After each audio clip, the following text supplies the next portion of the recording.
বৃন্দাবনে আজ বসন্ত পঞ্চমীর মহামহোৎসবের সূচনা।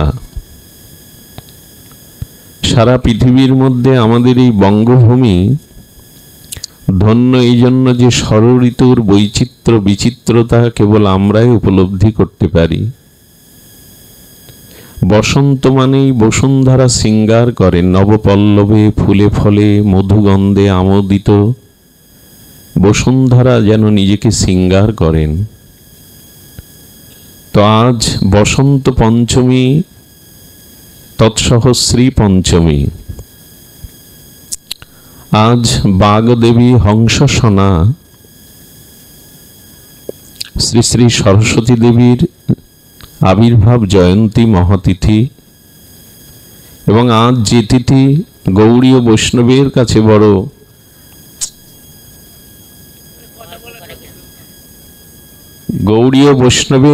যা বড় বন্দনীয় তিথি, আমাদের অনেকেরই অজানা।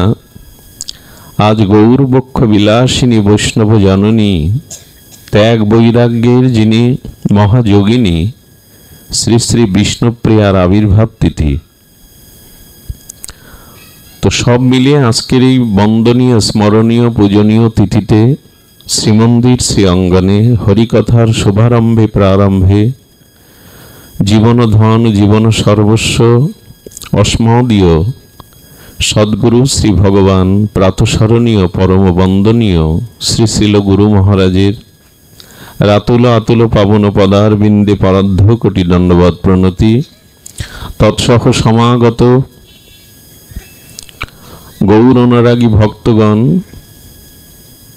মহাত্মাগণ, সন্তজন, সাধুজন, জ্ঞানীজন, মান্যজন, শ্রদ্ধাশীলা ধর্মশীলা দেবীমূর্তি কল্যাণীয় মাতৃগণ, শ্রী পঞ্চমীর বসন্ত পঞ্চমীর এই অমৃতক্ষণে মাহেন্দ্রক্ষণে মধুক্ষণে আপনাদের সকল ভক্তচরণে সশ্রদ্ধ দণ্ডবৎ প্রণতি। আজ যেহেতু শ্রী পঞ্চমী, বাণী অর্চনা, হংসবাহিনী জগৎব্যাপিনী বাণী মায়ের যে অর্চনা, তো আমাদের বিদ্যাদেবী হংসসনা এবং বিদ্যার অধিষ্ঠাত্রী সম্পর্কে আমাদের কিঞ্চিত আজ আলোচনা বা আলোকপাত বা সাক্ষাৎকারের আমাদের বিশেষ জ্ঞাত হওয়া একান্ত প্রয়োজন।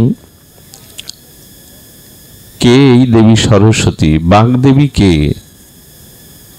এবং তিনি বিদ্যার অধিষ্ঠাত্রী। এই বিদ্যা বা কোন বিদ্যা? আমাদের প্রত্যেক সনাতনীর এই জিজ্ঞাসা আসা উচিত, এবং তার সদুত্তর ঋষিরা যেভাবে দিয়েছেন, শাস্ত্রকাররা যেভাবে দিয়েছেন, জ্ঞাত হওয়া একান্ত প্রয়োজন। ভদ্রকল্লয় নম নমঃ সরস্বত্যং নম নিত্যং বেদ বেদান্ত বেদান্ত বিদ্যা স্থানেব্য এবচ। এটি যদি তার প্রণাম মন্ত্র হয়, প্রথমে বলেছেন ভদ্রকল্লয়। দেবী সরস্বতী, ভদ্র মানে কল্যাণ, কল্যাণের অধিষ্ঠাত্রী। ভদ্রকল্লয় মানে যিনি জীবের ঐকান্তিক কল্যাণের অধিষ্ঠাত্রী। কথা বলো না, বোঝেও না। ভদ্রকল্লয়ে নমনিত্যং, নিত্য তাকে এই জন্য প্রণত হব, তার চরণে নিত্য অবনত মস্তকে প্রণত হব, তাকে প্রণাম করব এই জন্য ভদ্রকল্লয়। তিনি মঙ্গল দায়নি। কেন মঙ্গল দায়নি? সর সত্যই। স্বর মানে শব্দ, বাণী। এই বাণী হলো নিত্য, শব্দ নিত্য। শব্দ কিন্তু অমর। এই যে শব্দ আমরা উচ্চারণ করি, এটি ধ্বংস হয় না। এটি মহাকাশে ইথার তরঙ্গে এই শব্দ ধরা থাকে। শব্দ নিত্য। শব্দই ব্রহ্ম, অক্ষরই ব্রহ্ম। তো এই জন্য শব্দ চিরনিত্য, শাশ্বত।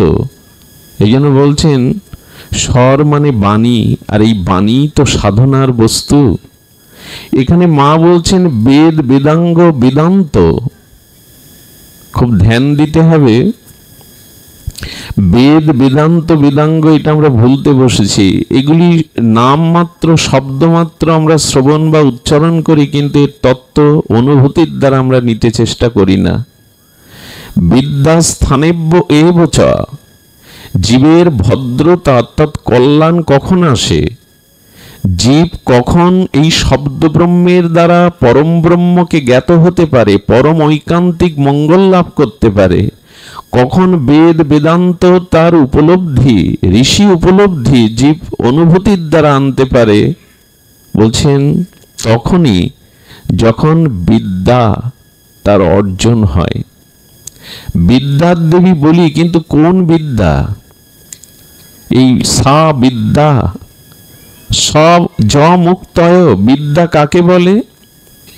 একটু ধ্যান দিতে হবে। আমরা আজ ঘরে ঘরে, পাড়ায় পাড়ায় বাঙালি সনাতনী সরস্বতী অর্চনা, শ্রীপঞ্চমীর অর্চনা করছি, কিন্তু এই যে বিদ্যার দেবী তিনি, এই বিদ্যা কোন বিদ্যা? দেখুন, বিদ শব্দ হতে বিদ্যা শব্দ নিষ্পন্ন। বিদ ধাতুর অর্থ হলো জানা। শব্দ বীজ ধাতু, এই ধাতু থেকেই বীজ তৈরি। যেমন বীজ থেকে বৃক্ষ হয়, এটাই নিয়ম। বীজ থেকে যেমন বৃক্ষ অঙ্কুরিত হয়, তেমনি শব্দের একটা ধাতু আছে, সেই ধাতু থেকে শব্দগুলো নিষ্পন্ন হয়, এবং ওই শব্দ ধাতুর মধ্যে ওই শব্দের মহিমা বা তার মাহাত্ম্য, তার তত্ত্ব লুকানো থাকে। বিদ শব্দ হতে বিদ্যা শব্দ নিষ্পন্ন। বিদ্যা অর্থাৎ জানা। কাকে জানা? শাস্ত্র বলছেন ঈশ্বরকে জানাই প্রকৃত বিদ্যা, ভগবানকে জানাই প্রকৃত বিদ্যা। পরমহংস কুলতিলক শ্রীল রামকৃষ্ণদেব বলেছেন ঈশ্বরকে জানাই বিদ্যা, আর জগতে সব অবিদ্যা। খুব সাহস করে কথাটি বলেছেন। ঈশ্বরকে জানাই প্রকৃত বিদ্যা, আর জগতে যা কিছু জেনেছ সেগুলো প্রকৃত বিদ্যা নাই, সেগুলো জাগতিক বিদ্যা, অর্থ রোজগার করার বিদ্যা, পদ প্রতিষ্ঠা পাওয়ার বিদ্যা। এক পরম সত্য পরম ব্রহ্ম ঈশ্বরকে জানাই বিদ্যা, সা বিদ্যা সা বা মুক্তয়। আচ্ছা, বিদ্যা শব্দের আরেকটি অর্থ করেছেন জগৎগুরু শঙ্করাচার্য। এই যে পুনঃ পুনঃ মাতৃজঠরে জন্ম, পুনঃ পুনঃ মৃত্যু, এই যে জন্ম মৃত্যু চক্র, পুনরপি জননং পুনরপি মরণং পুনরপি জননী জঠরে শয়নং, এই যে বারবার জন্ম মৃত্যু চক্রে আবর্তন হচ্ছে আমাদের। কখনো মাতৃগর্ভ থেকে ভূমিষ্ঠ হচ্ছে, আবার মরছে, আবার জন্মাচ্ছে, আবার কর্মফল ভোগ করছে। এই যে চক্র, জন্ম মৃত্যু বন্ধন হতে যা আমাদের মুক্তি দিতে পারে, তার নাম বিদ্যা। যা জন্ম মৃত্যুর গ্রন্থি হতে আমাকে চিরমুক্ত করতে পারে, তারই নাম বিদ্যা। আমরা এই অর্চনা করছি তো, এই বিদ্যা অর্জনে রত আছি তো, এই বিদ্যার অনুশীলন হয় তো, যা ঈশ্বরকে জানায়, যা জন্ম মৃত্যু বন্ধন হতে চির মুক্তি পায় আমরা। এই জন্য বিদ্যা, সা বিদ্যা। কাকে বিদ্যা বলে? না, য বন্ধ মুক্তয়, যা বন্ধন হতে আমাকে মুক্তি দেয়। বিদ্যা আর কি করে জানেন? বিপত্তির থেকে আমাকে রক্ষা করে, তার নাম বিদ্যা। বিপত্তি বা বিপদ হতে ধন ঐশ্বর্য আত্মীয় স্বজন সবসময় রক্ষা করতে পারে না, পারে কি? লোকবল, জনবল, আত্মীয় বল বিপদ হতে সবসময় রক্ষা করতে পারে, কিন্তু বিদ্যা মানুষের বিপত্তির থেকেও রক্ষা করতে পারে। বিদ্যা এমন একটি তত্ত্ব, জগতে যে ধন আছে, অন্যান্য বিদ্যা আছে, একটি অপরা বিদ্যা, একটি পরা বিদ্যা। অপরা বিদ্যা এই জগতের কাজে লাগে, পদ প্রতিষ্ঠা। যেমন আমাদের ডাক্তারি পড়তে, ইঞ্জিনিয়ার পড়তে, ওকালতি পড়তে যে বিদ্যা, একে বলে, একে কি বলে? অপরা বিদ্যা।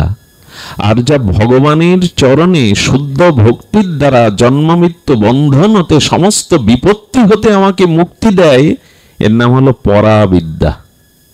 বিদ্যা দুই প্রকারের, অপরা বিদ্যা পরাবিদ্যা। আর এই অপরাবিদ্যা নয়, পরাবিদ্যা যদি কেউ জ্ঞাত হতে পারে শ্রী গুরু দ্বারা, মহতের কৃপার দ্বারা, ভজন সাধনের দ্বারা, তখনই তার বিপত্তি দূর হয়। এবং বিদ্যার একটা মহিমা হলো, বিদ্যা মানুষকে বিনয়ী করে। কেউ যদি মনে করেন প্রকৃত বিদ্বানকে, তাহলে তার কিছু লক্ষণ আছে। যদি কোনো ফলবান বৃক্ষে ফল ধরে না, সেই বৃক্ষের শাখাগুলো নুয়ে আসে। ফলবান বৃক্ষের শাখাটা, এটা প্রাচীনরা বলতেন আমাদের। কিন্তু বিদ্যা মানে দীনতা। যার ভিতরে অহংকার শূন্যতা বা দীনতা আছে, জানবেন বিদ্যার একটি লক্ষণ এটি। বিদ্যার আরেকটি লক্ষণ হলো ক্ষমা। যার ভিতরে ক্ষমা গুণ আছে, ক্ষমা কিন্তু এমন নয় আমার শত্রু যদি আমার থেকে শক্তিতে, জনবলে, অর্থবলে বলিয়ান হয়, আমি ভয়ে তাকে ক্ষমা করে দিই, না আমি কিছু করব না, এটা ক্ষমা নয়। অর্থাৎ ভয়, ভীতি। শত্রু যদি, তার থেকে আমি সর্ব অবস্থায় সক্ষম হই তাকে সাজা দেওয়ার, এর পরেও যদি শত্রুকে ক্ষমা করতে পারি, এর নাম ক্ষমা। তবে ক্ষমা কিন্তু সবখানে নয়। যারা সীমান্তে পাহারা দিচ্ছে, দেশ রক্ষা করে সেনা, তারা কি বলবে অপরাধ করেছো ক্ষমা করে দিলাম, আমার দেশে যা হয় করো? ক্ষমা সবখানে ক্ষমা নয়। তো ক্ষমা বলতে আমার শক্তি বল থাকতেও জ্ঞাত অজ্ঞাতে যে অপরাধ করেছে তাকে ক্ষমা করা, এই বিদ্যারই একটি অলংকার, একটি ভূষণ। এগুলি এখন সাহিত্যের পাতায়, আমাদের এই শাস্ত্রের পাতায় আছে, ব্যবহারে খুব কম দেখা যায়। কারণ বিদ্যা এখন মানুষকে অনেকটা অভিমানী করে তোলে। অতি বিদ্বান ব্যক্তি তার বিদ্যার গৌরবে নিজেকে গৌরবান্বিত মনে করে, অভিমান মনে করে। দৈন্য কেমন জানেন? আমাদের ময়মনসিংহে আনন্দমোহন এই ব্যক্তি প্রথম বিদেশি শিক্ষায় শিক্ষিত হয়ে এই দেশে পা ফেলেন। সারা দেশ হইচই পড়ে যায়। বিলেত থেকে প্রথম বিদেশি ডিগ্রি নিয়ে আনন্দমোহন আসেন ময়মনসিংহে। তখন মহকুমা ময়মনসিংহ। ওনাকে মহকুমা শাসক যিনি, তিনি সমস্ত সুশীল সমাজকে নিয়ে ওনার সংবর্ধনার আয়োজন করলেন বিশাল মাঠে। যখন ওনাকে প্রধান অতিথির সম্মানের চেয়ারে বসিয়ে মাল্যদান করবেন, তখন মালাটা উনি গ্রহণ করলেন না। কমিটিবৃন্দ ভাবলেন আমাদের কোনো ত্রুটি হয়তো ওনার চোখে ধরা পড়েছে। হাত জোড় করে ওনার কাছে জানতে চাওয়া হচ্ছে, কেন মালা গ্রহণ করছেন না? আজকের সব কিছুর মূল কেন্দ্র তো আপনি। বলেন এক কাজ করুন, এই সবার পেছনে দেখুন একজন অতি বৃদ্ধ ছাতা মাথায় দিয়ে দাঁড়িয়ে আছেন, জামাটা ছেঁড়া, ওনাকে এখানে নিয়ে আসুন। আমি তো ওনার কাছে যেতে পারছি না, কৃপা করে ওনাকে নিয়ে আসুন সসম্মানে। এই বৃদ্ধকে আনা হলো। হস্তপদ দেহটা কাঁপছে, কি ঘটছে উনি বুঝতে পারছেন না। ওনাকে প্রধান অতিথির আসনে আসীন করিয়ে চোখের জলে সজল নয়নে মালাটা দিয়ে বলছেন, স্যার আমি আপনার আনন্দ। আমাকে কষ্ট করে আপনি অঙ্ক শেখাতেন, আপনি আমার জীবনের বিদ্যার প্রথম পরিচয় দিয়েছেন। এ সম্মান আমার না, এ সম্মান আপনারই। বিদ্যা যার মধ্যে আছে, প্রকৃত বিদ্যা, তার ভিতরে এরকম দন্য থাকতে হবে। ঘটনাটা মনে পড়লো অনেকদিন পর। এ হলো বিদ্যানের। কিন্তু আসল বিদ্যা তত্ত্ব আমরা কতটুকু এই পরাবিদ্যার অনুসন্ধান করি? আজকে যে দেবী অর্চনা হচ্ছে, এই দেবী অর্চনা, বাণী অর্চনা, আমরা বাণীর দেবী বলি তাকে। তো এই বাণী অর্চনার কতটুকু অর্চন করছি? পরাবিদ্যার অনুসন্ধান কতটুকু করছি আমরা? আজকে এই প্রশ্ন সম্মুখে আসছে। আপনাদের কাছে অনুরোধ করব, বর্তমান শিক্ষা ব্যবস্থা যেখানে পৌঁছেছে, তাতে এই পরাবিদ্যার লেশ মাত্র আজকের শিক্ষার্থীদের মধ্যে আমরা দেখি না। ঈশ্বরকে জানা, জন্ম মৃত্যু বন্ধন হতে চিরদিনের মুক্তি, এই যে পরাবিদ্যা, শ্রেষ্ঠ বিদ্যা, আধ্যাত্মিক বিদ্যা, এই বিদ্যা আজ তার বাস্তবিক প্রতিফলন বর্তমান প্রজন্মের মধ্যে আমরা দেখছি না। শুধু ভক্তমণ্ডলী শুনুন, বিদ্যার দ্বারা কি হয়? প্রকৃত বিদ্যার দ্বারা কি আসে? বলে বিদ্যার দ্বারা বিবেক আসে। খুব ধ্যান দিয়ে কথাটি শুনতে হবে।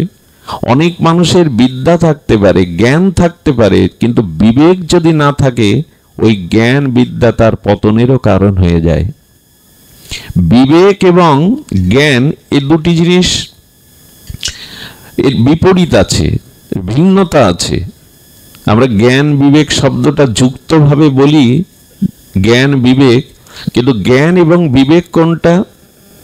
সত্য এবং অসত্য, সৎ এবং অসৎ, কর্তব্য এবং অকর্তব্য, গ্রহণীয় এবং ত্যায্য, এটি যে বস্তুতে এই তত্ত্বকে জানিয়ে দেয় তার নাম জ্ঞান। এটি আমাকে গ্রহণ করতে হবে, এটি ত্যাগ করতে হবে। এটি সৎ, এটি আদরণীয়, বন্দনীয়, গ্রহণীয়, এটি অসৎ, এটি ত্যায্য, এটি ত্যাগ করতে হবে। বস্তুর এই ভালো মন্দ, সৎ অসৎ, কর্তব্য অকর্তব্য, অনুকূল প্রতিকূল, এই তত্ত্ব জানিয়ে দেয় জ্ঞান।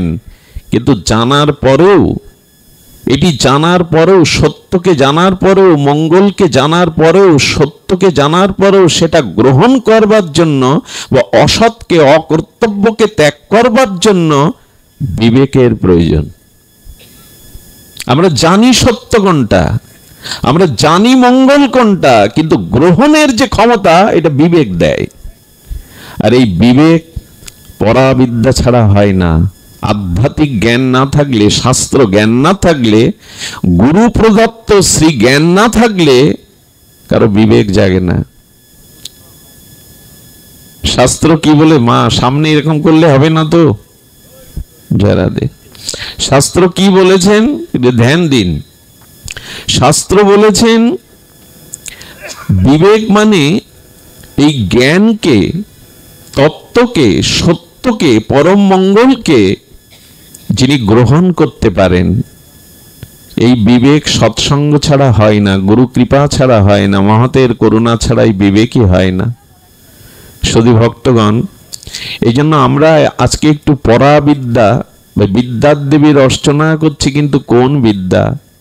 দেখুন, মায়ের হাতে যে বেদ, বেদাঙ্গ, বেদান্ত আছে, এগুলিকে আমরা স্পর্শ করি। এর যে ঋষির অনুভূতি, এগুলিকে আমরা গ্রহণ। কোন ঘরে আজ বেদ অর্চন হয়, ভাগবত অর্চন হয়?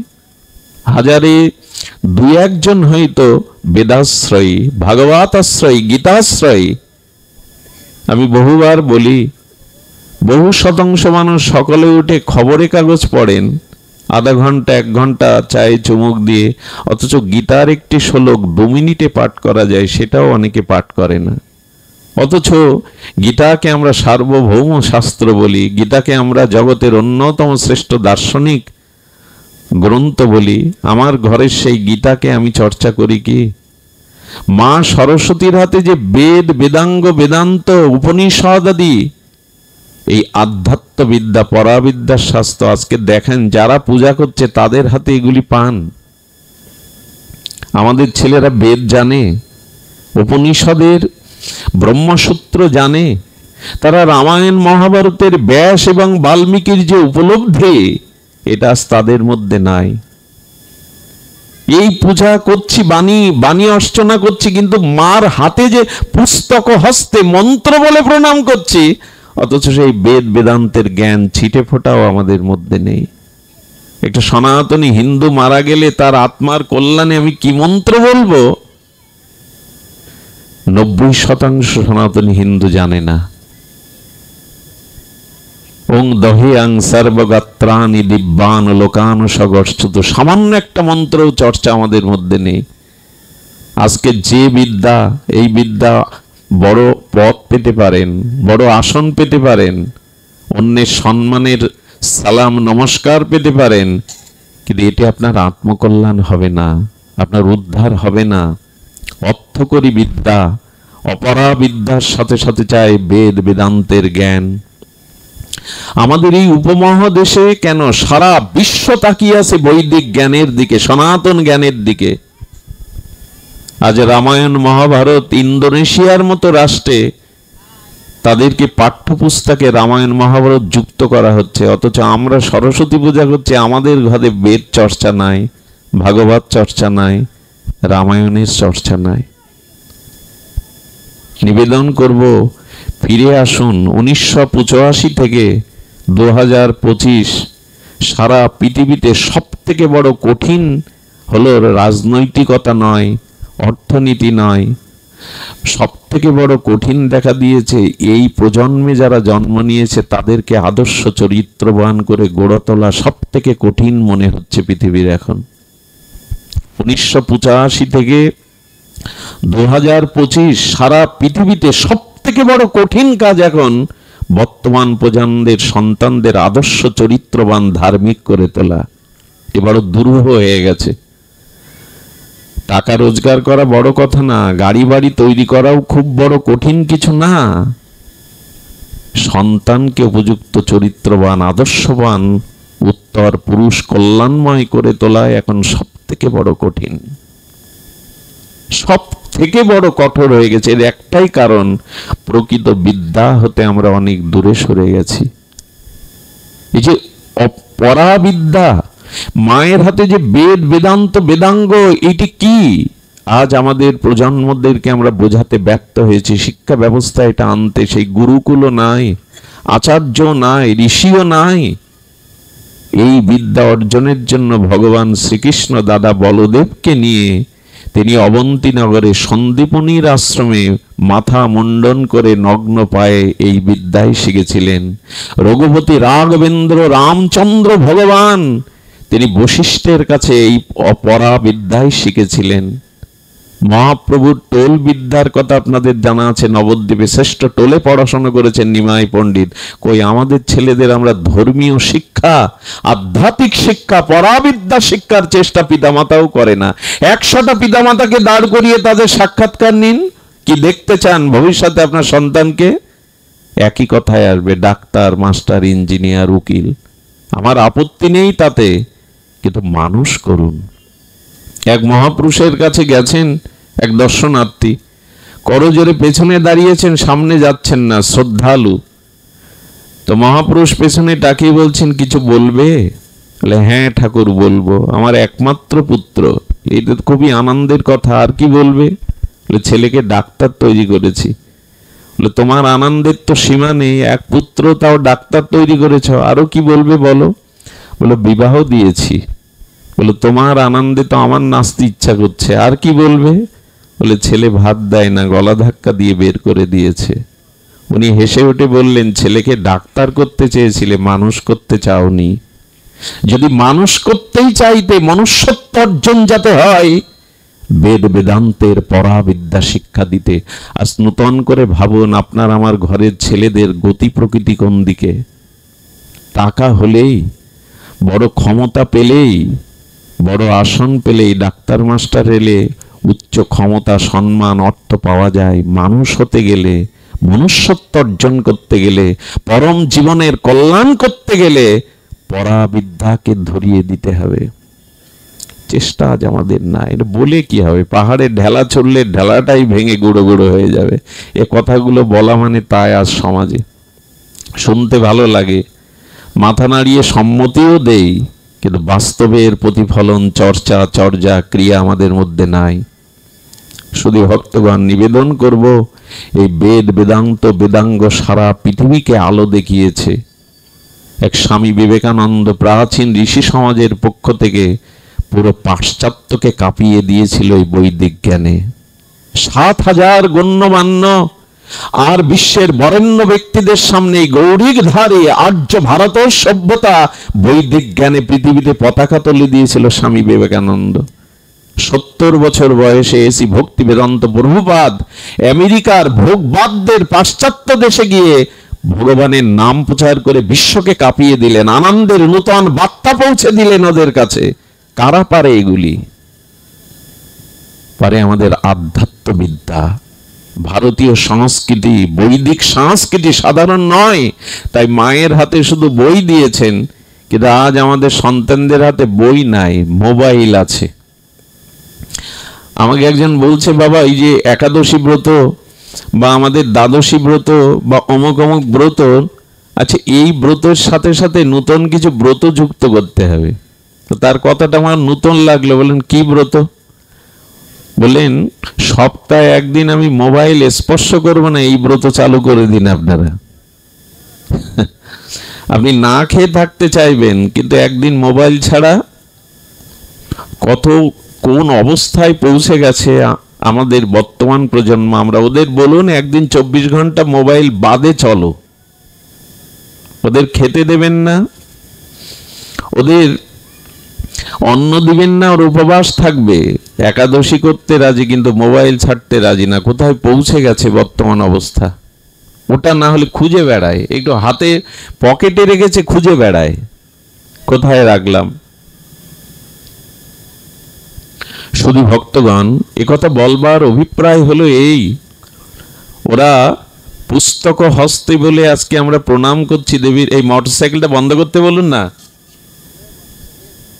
পুস্তক হস্তে বলে প্রণাম করছি, অথচ আমাদের ঘরে কিছু কিছু মানুষ আছে গ্রন্থ প্রেমিক, তারা আলমারি ভর্তি গ্রন্থ সাজিয়ে রাখে, কিন্তু তত্ত্বগুলো রসগুলো তেলাপোকার ইঁদুরে খায় জীবনে, নিজে কখনো ওগুলো অধ্যয়ন, লোককে দেখায় আমি গ্রন্থ প্রেমিক, আমি সাহিত্য ভালোবাসি, এগুলো আলমারিতেই থাকে। ও তত্ত্ব রসগুলো আমাদের যেমন ঘরে সবার গীতা আছে দেখবেন লাল কাপড়ে মোড়ানো, তুলসী পাতা রাখতে রাখতে পৃষ্ঠাটাও নষ্ট করে ফেলেছে, কিন্তু তার অধ্যয়ন করে না। এবং এই জাতির দুর্ভাগ্য হলো মরার পরে বুকের উপরে গীতা দেবে, বেঁচে থাকতে গীতার বাণী নেবে না।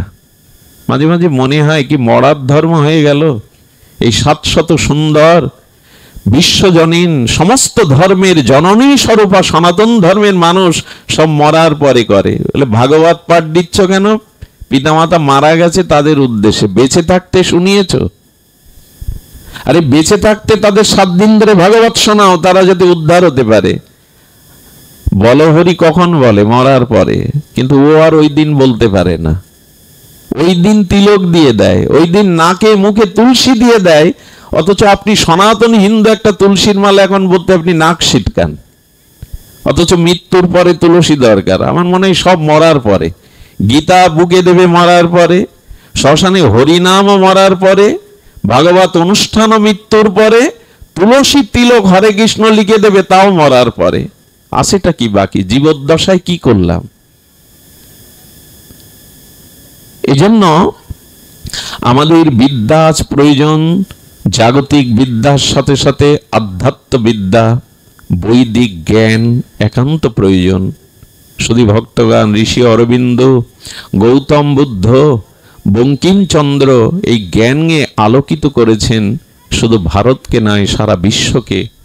আমি নিবেদন করব সন্তানদের এবং নিজেদের জীবনে এই বৈদিক চর্চা, একটা করে গীতার শ্লোক, একটি করে রামায়ণের, যদি তুলসীদাস গোস্বামীর একটা পয়ারও আপনি পড়েন, তার দ্বারা আপনার জীবন বদলে যেতে পারে, বিনয় আসতে পারে, বন্ধন মুক্তি আসতে পারে। ঠাকুরের সেই সহজ সরল উক্তি, ঈশ্বরকে জানাই বিদ্যা আর সব অবিদ্যা। খুব বড় বেশি জাগতিক বিদ্যা শিখলেন, তাতে যদি আধ্যাত্মিক বিদ্যা যুক্ত নয়, যে দশা হয়, একটি উদাহরণ হয়তো, দৃষ্টান্ত হয়তো আপনাদের প্রত্যেকের জানা, তবু পুনঃ স্মরণ করছি, তাতে আপনাদের শ্রুতি বিপত্তি ঘটবে না। একজন উকিল, একজন ডাক্তার এবং ইঞ্জিনিয়ার একটা গ্রামে কোনো গবেষণার জন্য বা তারা নিমন্ত্রণ পেয়েছে, কোনো একটা বিশেষ সভা গ্রামে হচ্ছে, যেতে গিয়ে মূর্খ মাঝির নৌকায় উঠে নদী পার হচ্ছেন। এখন 3 জন শিক্ষিত ব্যক্তি আকাট অক্ষর জ্ঞানহীন মূর্খ মাঝিকে জিজ্ঞাসা করছে, লেখাপড়া জানো? জীবনে স্কুলে যায়নি, এপার ওপার করেই সংসার চালায়। উকিল বলছে, জানো মার্ডার করলে কোন ধারায় কেস হয়? বলে কেন লজ্জা দিচ্ছেন? মূর্খ মানুষ এটা জানে। বললো তোমার তো চারা নাই বৃথা। ইঞ্জিনিয়ার বলছে 10 ফুট বাই 10 ফুট ঘর করতে কতটা ইট লাগে হিসাব কি কখনো করেছো? বলে আবার লজ্জা দিচ্ছেন। মূর্খের কাছে সব জিজ্ঞাসা করতে হয়। বলে তোমার জীবন আটা নাই বৃথা। এই বলতে বলতে বারানা বৃথা যখন করেছে, তখন নৌকাটা ঘূর্ণাবর্ত ঝড়ের কবলে পড়ে গেছে, জল উঠতে শুরু করেছে। তখনই মাঝে একটা প্রশ্ন করেছিল ওই 3 জনকে, আপনার সাঁতার জানেন তো? বলেন শহরে বাস করি, সাঁতার জানার অভ্যাস কৌশল তো জানেনি। বলে তাহলে আপনাদের 16 আনায় ব্যর্থ, ডুবে মরবেন। এখন আমি কিছু না জানলেও 12 আনা ব্যর্থ হলেও সাঁতার কেটে উপরে ওঠার বিদ্যাটা আমার জানা আছে, কিন্তু আপনারা ডুবে মরবেন। ভগবানকে না জানলে, বৈদিক জ্ঞান, আধ্যাত্মিক জ্ঞান, ভজন সাধন না থাকলে এই ভবরূপ মৃত্যু সংসার পার হওয়া খুব সহজ না। এখানে পার হওয়া যাবে না। আচ্ছা, মার ভদ্রকল্লয় নম নম সরস্বত্যং, এই যে স্বর, এই যে বাণী, এই মহাবাণী, চিরন্তন বাণী, ঋষি অনুভববেদ্য বাণী, এগুলি আমাদের দরকার। আমরা দ্বিতীয় যাই, মায়ের হাতে বীণা আছে কেন? এই যে তার হাতে বীণা আছে কেন? এই যন্ত্র সঙ্গীতের চরম উৎকর্ষ যন্ত্র সঙ্গীত এই বীণা, যা আমাদের অন্তরের অনুভববেদ্য সুখ দুঃখকে প্রকাশ করতে পারে, বেহালা বা বীণা, এটা কেন তার হাতে? মা সুরের অধিষ্ঠাত্রী দেবী। সুর মানে ব্রহ্ম। এখানে স্বর মানে শব্দ, আবার সুরও বলা হয়েছে, সুর ব্রহ্ম। আমাদের বৈদিক দর্শনে, সনাতন দর্শনে বলেছেন, যারে ধ্যানেও পাওয়া যায় না তারে সঙ্গীতে পাওয়া যায়। আপনারা জানেন মিউজিক্যাল থেরাপি বলে একটা চিকিৎসাও শুরু হয়েছে। রাগ রাগিনীর দ্বারা আপনার পিত্তথলির পাথরও গলে যেতে পারে। আমি ছোট করে বলি, যদি আপনি খুব মানসিক যন্ত্রণায় ভোগেন, মাথা যন্ত্রণা হতে থাকে, একটা ডিপ লাইট জ্বালিয়ে পুরোনো দিনের গান শুনবেন, রাগস্বই গান শুনবেন, দেখবেন আপনার মাথা যন্ত্রণাও চলে গেছে। সঙ্গীত এমন একটা জিনিস ভগবানকে টেনে নামায়। যারে না পাওয়া যায় ধ্যানে, তারে যাই যে পাওয়া গানে। এর প্রমাণ মীরাবাই, এর প্রণাম সাধক রামপ্রসাদ। তারা সঙ্গীতের দ্বারাই সেই মহাশক্তির সান্নিধ্যে পৌঁছেছেন। কারণ সঙ্গীত সৃষ্টি ভগবান শঙ্করের থেকে। এই যে রাগ রাগিনী, এই যে রাগ রাগিনী, এগুলি সাধারণ নয়। সুরের দ্বারা তানসেনের মতো, বেশি দিন মোগল আমলেই তানসেন সুরের দ্বারাই মল্লার রাগে আকাশ থেকে বৃষ্টি নামাতেন। চিন্তা করতে পারেন? তো এই যে স্বর, সুর মা বীণা হাতে নিয়েছেন, আর বীণা হাতে নিয়ে তিনি কি বলছেন? মানুষের জীবনে আনন্দেই সঙ্গীত আসে। আনন্দ বেদনায় অনুকূল প্রতিকূল আছে, কিন্তু মানুষ তখনই আনন্দের বহিঃপ্রকাশের নামই সঙ্গীত। আনন্দের বহিঃপ্রকাশের নামই সঙ্গীত। কিন্তু সব থেকে কষ্টের বিষয়, আজ এই সঙ্গীতের অপসঙ্গীতটা এভাবে বিস্তার লাভ করেছে যে আজকে দেখুন, এখানে বক্সের শব্দ শুনতে পাচ্ছেন, এটাও মনে হয় সরস্বতী পূজা উপলক্ষে। মার হাতের বীণা, এই বীণায় কোন সঙ্গীত গাইতে বলেছেন মা? মানুষের জীবনে তার ব্যক্তিত্বের পরিচয়, সে কি জাতীয় গান ভালোবাসে শুনতে। একটা মানুষের যদি ব্যক্তি পরিচয় জানতে চান, তার ব্যক্তিত্ব জানতে চান, তাহলে সে কোন জাতীয় গান ভালোবাসে বা শোনে, এতেই বলে দেওয়া যায় তার ব্যক্তিত্বের গতি প্রকৃতি কোন দিকে। এই জন্য মা বীণা হাতে কি গাইতে বলেছেন? সেই গানই গান, যে গানের মধ্যে আমার ভগবানের অমীয় লীলা মাধুর্য আছে। কানু ছাড়া গীত নাই। এই সঙ্গীত সৃষ্টিও আমাদের সনাতনের অবদান। সঙ্গীতকে সাধনা রূপে শুধু প্রকাশ করেছে সনাতনী হিন্দুরাই। পৃথিবীর আর কোনো ধর্মমতে সঙ্গীত উপাসনার বিষয়বস্তু নয়। যদিও সঙ্গীত কাজে লাগায় সবাই, কিন্তু সঙ্গীত আমাদের উপাসনার অন্যতম একটি ধারা। গিরিধারী লালকে সঙ্গীতের দ্বারাই মীরা ভগবানকে আত্মসাৎ করে নিয়েছিলেন। এই সঙ্গীত এখন, আজ সরস্বতী পূজা, চারিদিকে কি গান বাজছে এটা ভাবতে গেলেও লজ্জায় মাথা নত হয়। এই অপসংস্কৃতির দ্বারা সমাজ কোথায় যেতে চাইছে, আমরাও সেটা। আজকে দুর্গা পূজায় যে গানগুলো বাজে, পূজা প্যান্ডেলে যে সঙ্গীতগুলো বাজানো হয়, এগুলোই দেখবেন এই কমিটির মানুষরাই সমর্থন করে যাচ্ছে, এগুলোই তারা বাজিয়ে যাচ্ছে। একদিন কালী পূজা, সেখানে 3 দিন গানের কনসার্ট, 2 দিন যাত্রা। মা এগুলি ভালোবাসে? মার হাতে যে বীণা, সেই বীণা ভগবত সংকীর্তনের বীণা। ভগবানের মহাপ্রভু তো সংকীর্তন ধর্ম দিয়েই কলির জীবকে উদ্ধার করলেন। হরিনাম সুরসঙ্গীতের দ্বারা মহাপ্রভু বিশ্বকে জাগালেন। আমার ঘরের নিমাই আজকে পাশ্চাত্যবাসীকে, আজকে জার্মানির রাজপথে জর্জ হ্যারিসনের মতো পপ তারকাও খালি পায়ে সংকীর্তন করে খোল বাজিয়ে। আজ বিদেশি মায়েদের দেখুন, তারা মদের বোতল ছেড়ে, নাইট ক্লাব ছেড়ে, তারা তিলক মালা চন্দনে চর্চিত হয়ে রাজপথে সংকীর্তন করছেন খোল করতালে। সেখানে আমাদের হাত তুলতে লজ্জা হয়। এখানে হরিবোল দিতে অনেকের কার্পণ্য হয়, দিতে বলছি না আমি, কিন্তু কেউ দিলে তাদের হাত তুলতেও কার্পণ্য বোধ হয়। আজকের বর্তমান প্রজন্মের ছেলেদের সামনে গানের কনসার্ট অ্যানাউন্স, তারা নাচবে, ব্যান্ড সঙ্গীত বলুন, অন্য সঙ্গীত বলুন, কিন্তু মহাপ্রভু তো হরিনামে বিশ্বকে নাচিয়েন। কই, তারা তো এই হরিনামে নাচে না। তাদেরকে আমরা এখানে তুলতে পারিনি, এই সংকীর্তন আনন্দ রসে আনতে পারিনি। 16 প্রহর, 56 প্রহর, 72 প্রহর সেই একই তো হরিনাম হচ্ছে। কেউ গিয়ে বলে এক গান এক সুর ভালো লাগছে না, বলে কেউ? ভগবানের নাম, ভগবানের আরাধনাই সঙ্গীত, সেটাই মা সরস্বতী নিতে বলেছিলেন। দেখুন, কিছু মনে করবেন না, মা সরস্বতী বিদ্যা এবং বুদ্ধি দেয়, কিন্তু এই বিদ্যা বুদ্ধি যারা সৎ উপয়োগ না করে, সৎ কাজে প্রযুক্ত না করে, মা সরস্বতী তাদের আবার ধ্বংসও করে। ভালো করে শুনুন, বিদ্যা এবং বুদ্ধি যদি সৎ উপযোগ না করেন, তাতে আপনার পতন নেমে আসবে।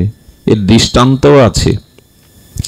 দেবতারা পাঠিয়েছিলেন সরস্বতীকে, রামকে বনবাসে পাঠাতে হবে, নাহলে রাবণ বধ। তা রামকে কে বনবাসে পাঠাবে?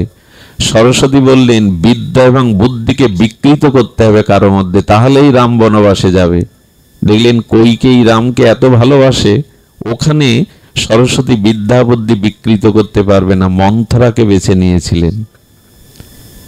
যদি বিদ্যার বুদ্ধি সৎ উপয়োগ না করেন, হ্যাঁ, নিজের কল্যাণে কাজে না লাগান, তবে এই বিদ্যা এবং বুদ্ধি আপনার ধ্বংসের কারণ হয়ে যাবে। হচ্ছেও তাই। এত বুদ্ধি, এত চালাকি দিয়ে কোনো মহৎ কাজ হয় না।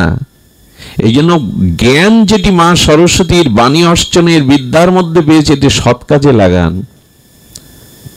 জ্ঞান এবং বুদ্ধি যদি অসৎ উপয়োগ হয়, আপনার ধ্বংস অনিবার্য। রাবণ এত বড় তপস্বী, তার ধ্বংস হলো কেন জানেন? শিব যার গুরুদেব, যিনি কয়েক কল্প তপস্যা করেছেন, এত বড় বৃহজ্ঞ ঋষির বংশধর, পুলস্ত ঋষির বংশধর, কিন্তু তার বিদ্যার বুদ্ধি বিকৃত হয়ে গেল। রামকেই তিনি মানলেন না, সীতাকেই হরণ করে বসলেন। রাবণ কম বড় বিদ্বান? ওরকম বেদজ্ঞ তপস্বী পৃথিবীতেই নাই। ভালো করে ধ্যান দিবেন, বিদ্যা এবং বুদ্ধি যদি সৎ উপয়োগ না করেন, ওটাই আপনার পতনের কারণ হয়ে যাবে। এই জন্য সুর বা সঙ্গীত ভগবানের উদ্দেশ্যেই নিবেদন করুন, ভগবানের উদ্দেশ্যেই নিবেদন করুন। আমাদের সুরদাস, এরা বিখ্যাত হয়ে আছে জগতে। সুরদাস বিখ্যাত হয়ে আছে, আমাদের স্বামী হরিদাস বিখ্যাত হয়ে আছে। এরা কারা? এরা সুরের দ্বারায় রাধা মাধবের উপাসনা করেছেন। মহাপ্রভু নিতাই চাঁদ গৌর পরিকরগণী হরিনাম সংকীর্তনের সুরে বিশ্বকে আজও জাগাচ্ছেন, জাগিয়েছেন তিনি। জগায় মাধাইকে হরিনামে কল্যাণ করেছেন। সেই সুর সঙ্গীত এখন আছে। দেবালয়ে পূজা পার্বণে যেসব অশ্লীল গান বাজে, এটা সংস্কৃতি হতে পারে? এটা একটা জাতির পরিচয় হতে পারে? সেগুলোই এখন চলছে। যেখানে মায়েরা বোনেরা পূজার থালা নিয়ে মন্দিরে আছে, সেখানে যে জাতীয় অশ্লীল গান বাজনা হয়, এগুলো আমাদের বৈদিক ধারা নয়।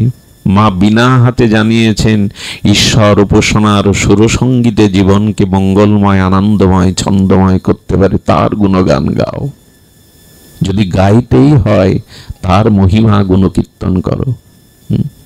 আমি কত গান গাই, তোমার মহিমা গাই না। কবির আক্ষেপ হলো, আমি কত গান গাই, তোমার মহিমা গাই না। নিজের পরিচয়, নিজের অহমিকা, সারা জীবন বিষয় আশায়ের গান গেয়ে গেলাম, স্ত্রী পুত্রের প্রশংসার গান গেয়ে গেলাম, আত্মীয় কুটুম্বের গান গেয়ে গেলাম, কিন্তু তার গান গাওয়া হলো না। মা সরস্বতী বিনা হাতে বলছেন, যদি ঈশ্বরের সংকীর্তন ও গুণকীর্তন করতে পারো, এটাই প্রতি পদে পদে আনন্দের অম্বুদি সমুদ্র।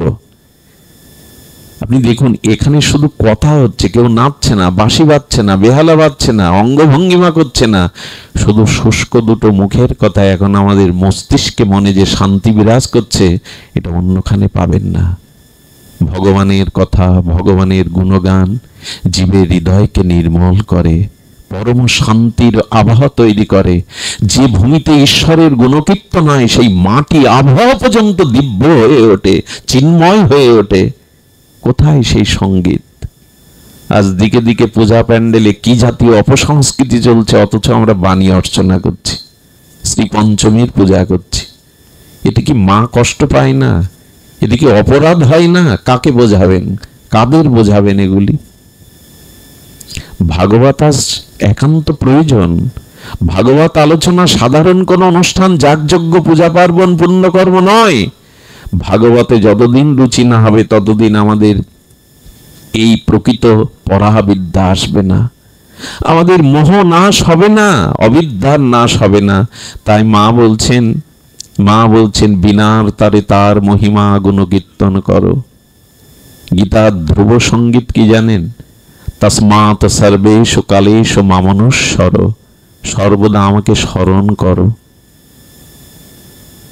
বিনা বেজে উঠলে যেমন পরিবেশের মূর্ছনার তরঙ্গে রাগ আলাপে ভেসে যায়, ঈশ্বরের গুণকীর্তন করে দেখুন হৃদয়ে শান্তি পাবেন, পরা শান্তি পাবেন, হৃদয় শীতল হবে। মহাপ্রভু এই জন্য বলেছেন যে চিত্তরূপ দর্পণে জন্ম জন্মান্তরের যে অবিদ্যা, অস্মিতা, কামনা, বাসনা, ভোগ আছে, এটা মুছে দেবে সংকীর্তনে, হরিনাম ও সংকীর্তনে।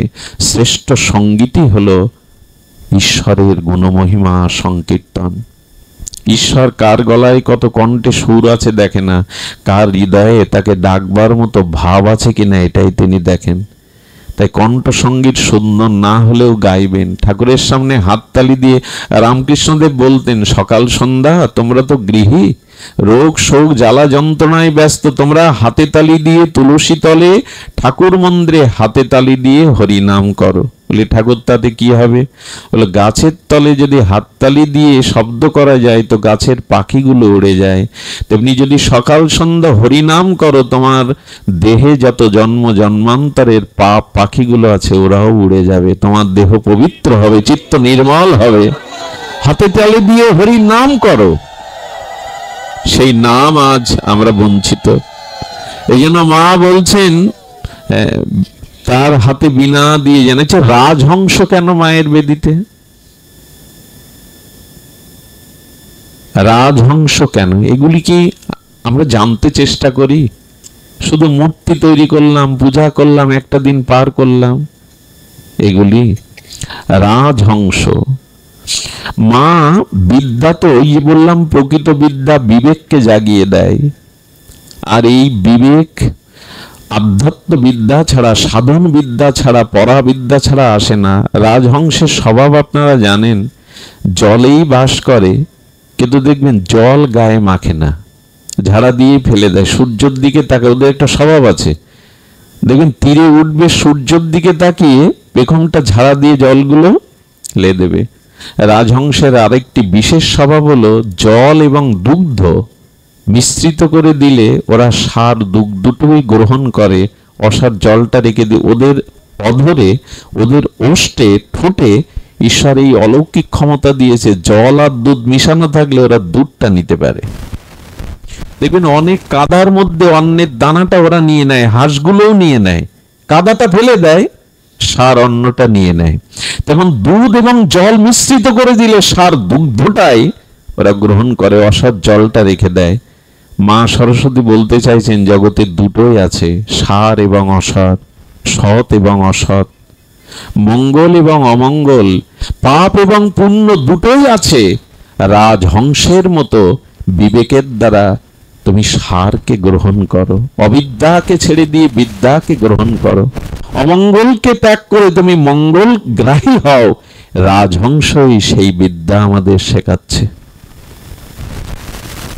ঘাস পুজো যদি করি কেন, অন্য ধর্মের মানুষ জিজ্ঞাসা করে, উত্তর কি দেব আমরা? আর উত্তর যদিও মুখস্থ করা উত্তর দিলাম, জীবনে সেটা প্রতিপালন করি কি? মার চরণে প্রণাম করে যে আজ আশীর্বাদ চাইছি, বিদ্যাং দেহি দেবী নমস্তে, কোন বিদ্যা দেবে মা? এই বিদ্যায় মা বিবেক দাও। হ্যাঁ, বিবেক দাও যাতে সৎ হতে পারি, আলোর পথে আসতে পারি, অন্ধকার থেকে মৃত্যু থেকে অমৃতের পথে আসতে পারি। এই জন্য রাজহংস দিয়ে মা বোঝাচ্ছেন, সার গ্রহণ ছেড়ে দাও, অসারে শান্তি নাই, ভোগের কোনো শান্তি নাই। আর মায়ের সমস্ত অঙ্গ দেখবেন শুভ্র বসনা, হংস বাহিনী, জগৎ ব্যাপিনী বাণী মা উপাধি দেওয়া হয়েছে মায়ের। আর তিনি শুভ্র বসনা। মায়ের অঙ্গে, সরস্বতীর অঙ্গে কি রং ব্যবহার করা হয়? সবই প্রায় শ্বেত শুভ্র। এই শুভ্রতা হলো সাত্ত্বিক গুণের বিকাশ বা প্রকাশ। আমাদের তো তমগুণ আছে, রজগুণ আছে, তোমার হৃদয়টা সাত্ত্বিক গুণে ভরে উঠুক। এই বিদ্যা যদি অর্জন করতে পারি, তবে ভদ্র কল্লয় নম নমঃ, আমরা ভদ্র হতে পারবো, মঙ্গলের অধিকারী হতে পারবো। সরসত্যাং নম নমঃ, তখন আমাদের বাণী পবিত্র হবে। একটি বাণী মানুষকে জাগিয়ে দিতে পারে, আত্মকল্যাণের আহ্বান জানিয়ে দিতে পারে। শুধু ভক্তমণ্ডলী, ওম শব্দ উচ্চারণ যেমন ব্রহ্মবাচক প্রণব, হরে কৃষ্ণ মন্ত্র যেমন অক্ষর, কিন্তু এগুলো সাধারণ অক্ষর নয়। এগুলি উচ্চারণের দ্বারা দিব্য জ্ঞানের স্ফূর্তি হয়, ভগবত অনুগ্রহ কৃপা লাভ করা যায়। তাই বিদ্যা জ্ঞান আজ আমরা অপব্যবহার করছি, সংস্কৃতি অপব্যবহার করছি। সারা পৃথিবীতে যেটা অবক্ষয়, স্খলন, তার মূল হলো আমরা এখান থেকে সরে এসেছি। সংস্কৃতি থেকে, অধ্যয়ন থেকে, পরাবিদ্যা থেকে আমরা সরে এসেছি। শুধু ভক্তমণ্ডলী, শাস্ত্রে বলেছেন, দেখুন, মহাজন যে পথে চলে সেটাই পথ। আর কবিকুল যা আমাদের বলতে চান, একটা ঝিমিয়ে পড়া, পিছিয়ে পড়া সমাজকে নবজাগরণ ঘটাতে পারে কবিরা। আমাদের শাস্ত্রে বলা আছে, যেখানে রবি পৌঁছায় না, এখানে কবিরা পৌঁছায়। তবে সেটা আমাদের মতো কবি না। এই যে ব্যাস, আমাদের যে ব্যাসদেব, বাল্মীকি, তুলসীদাস গোস্বামী, এরাই জগতের প্রকৃত কবি। এর একটা সমাজকে জাগিয়ে দেয় নতুন আলোকে। কবি মানে দুটো কবিতার বই ছাপানো কবি নয়। কবি মানে যারা ঘুমিয়ে পড়া, পিছিয়ে পড়া সমাজের বুকে নবজাগরণ সৃষ্টি করতে পারে। আজ বিশ্বের সাহিত্যের রবীন্দ্রনাথ, নজরুল এত প্রাসঙ্গিক কেন জানেন? সক্রেটিস এত প্রাসঙ্গিক কেন? এরাই কবি। এরা একটা ক্লান্তিকে, ঝিমিয়ে পড়া সমাজকে জাগানোর মন্ত্র দিয়ে গেছেন এদের বাণীর দ্বারা। কিছু অপরাধ নেবেন না। সাহিত্য শব্দটার মধ্যে সাহিত্য অর্থাৎ হিত শব্দটা জড়ানো আছে, যাতে মানব সমাজের কল্যাণ না হয়। আদৌ তা সাহিত্য নয়। আর সাহিত্যটাও পচতে বসেছে, আজকে সাহিত্যটাও নষ্ট হতে বসেছে।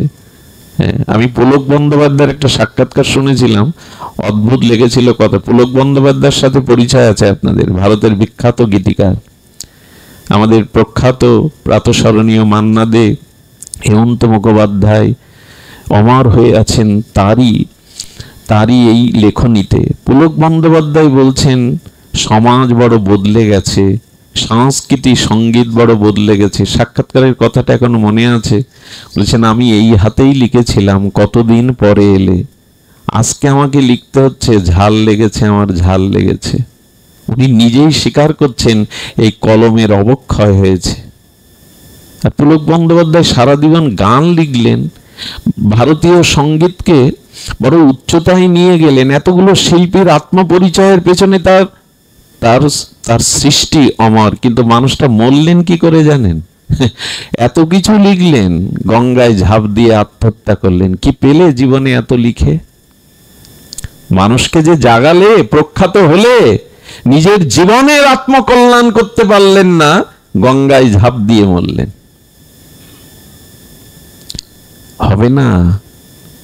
শাস্ত্রে বলছেন, আমাদের বাংলাদেশের অন্যতম একজন শ্রেষ্ঠ সাহিত্যিক জীবনের শেষে এসে একটা ভুল সিদ্ধান্ত নিয়ে বসলেন, কন্যার সম মেয়েকে বিবাহ করলেন। অস্বস্তিতে তার শেষ জীবনের দিনগুলো কেটেছে।